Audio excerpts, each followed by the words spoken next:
ಏನಿವತ್ತು ಭಾರತೀಯ ಜನತಾ ಪಾರ್ಟಿ ಮಹಿಳಾ ಮೋರ್ಚಾ ಮೈಸೂರು ನಗರ ಮತ್ತು ಗ್ರಾಮಾಂತರದಿಂದ ಪ್ರತಿಭಟನೆ ಹಮ್ಮಿಕೊಂಡಿದ್ದೀವಿ.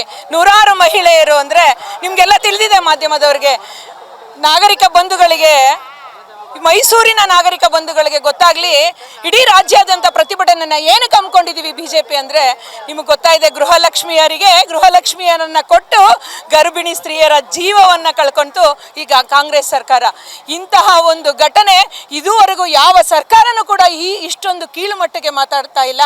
ಇದನ್ನು ಸರಣಿಯಾಗಿ ಮಕ್ಕಳುಗಳು, ನೂರಾರು ಮಕ್ಕಳುಗಳು ತೀರ್ಕೊಳ್ತಾ ಇದ್ದಾರೆ, ನೂರಾರು ಬಾಣಂತಿಯರು ತೀರ್ಕೊಳ್ತಾ ಇದ್ದಾರೆ.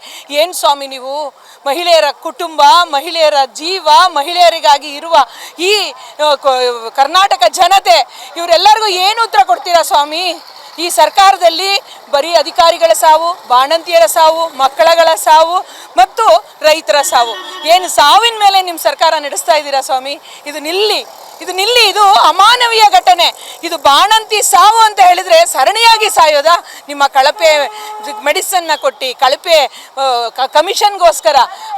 ಕಮಿಷನ್ಗೋಸ್ಕರ ಜೀವ ತೆಗಿತೀರಾ ಅಂದರೆ ನೀವು ಆ ಪೋಸ್ಟಲ್ಲಿ ಇರಬೇಕೇನ್ರಿ? ನಾಚಿಕೆ ಆಗಬೇಕು. ಇದೇ ಮುಂದುವರೆದೇ ಆಗದ್ರಲ್ಲಿ ಇಡೀ ರಾಜ್ಯಾದ್ಯಂತ ಮಹಿಳೆಯರು ವಿಧಾನಸೌಧಕ್ಕೆ ಮುತ್ತಿಗೆ ಹಾಕ್ತೀವಿ, ನೀವು ರಾಜೀನಾಮೆ ಕೊಡುವವರೆಗೆ ಹೋರಾಟ ಮಾಡ್ತೀವಿ. ನಮ್ಮ ಹೋರಾಟ ಇಷ್ಟಕ್ಕೆ ನಿಲ್ಲಲ್ಲ ಸ್ವಾಮಿ. ನಿಮ್ಮನ್ನು ನಂಬಿ ನಿಮಗೆ 140 ಜನ ಕೊಟ್ಟಿದ್ದಾರಲ್ರಿ ಶಾಸಕರನ್ನ, ಮಹಿಳೆಯರು ಮತ ಬೇಕು ಅಂತ ಸುಳ್ಳು ಗ್ಯಾರಂಟಿ ಕೊಟ್ರಿ, ಈಗ ಸಾವಿನ ಗ್ಯಾರಂಟಿ ಕೊಡ್ತಾ ಇದ್ದೀರಲ್ರಿ.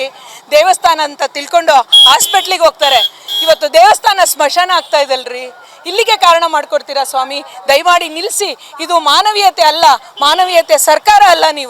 ಇದು ಒಂದು ನಿಲ್ಲೇಬೇಕು. ಇದು ಮಹಿಳೆಯರ ಪರವಾಗಿರುವಂತಹ ಸರ್ಕಾರ ಅಂತ ನೀವು ಭರವಸೆ ಮೇಲೆ ಹೇಳಿದ್ರಿ. ಆ ಸಾಮಾಜಿಕ ನ್ಯಾಯವನ್ನು ನೀವು ಕೊಡಬೇಕು ಸಿದ್ದರಾಮಯ್ಯನವರೇ. ಇದು ನಾವು ನಿಲ್ಲುವವರೆಗೆ ಹೋರಾಟವನ್ನು ಮುಂದುವರಿಸ್ತೀವಿ.